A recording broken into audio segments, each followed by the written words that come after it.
The word state comes from the Latin status, जिसका मतलब है to stand still.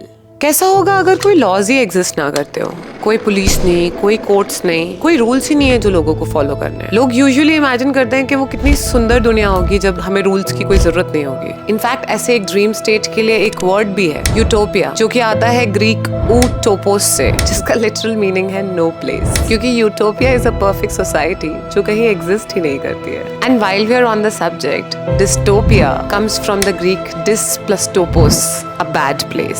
Same imagination, different outcomes. तो Thomas Hobbes का सोचना था कि ऐसा ड्रीम बहुत डेंजरस है। He imagined something called the state of nature, a world with no authority strong enough to keep order. Hobbes का कहना था कि ऐसी दुनिया में तुम किसी के ऊपर ट्रस्ट ही नहीं कर पाओगे, तुम चैन से सो भी नहीं पाओगे, तुम्हारे पास कुछ भी होगा तो तुम उसको गार्ड ही करते रहोगे। तो जो ड्रीम एक यूटोपियन फैंटेसी की तरह शुरू हुआ था, वो एक डिस्टोपियन नाइटमेयर बन जाएगा। और वो इसलिए नहीं क्योंकि लोग इविल हैं, but because fear spreads faster than cooperation. तो ह्यूमंस ने मिलकर एक डील बना रखी है। We give up some freedom to gain security. Rules are not born from optimism. They are born from the fear of the alternative. मतलब rules आगे सब कुछ ठीक रहे इसलिए नहीं बनाए जाते। रूल्स उस डर का रिजल्ट है जिसमें तुम प्रेडिक्ट कर पाते हो कि रूल्स के एब्सेंस में क्या हो सकता है। एंड हॉब्स ने ये पावर को सेलिब्रेट करने के लिए नहीं कहा। He was warning us. Order is artificial, fragile, always one step away from collapse. क्योंकि वो कभी भी टूट सकता है।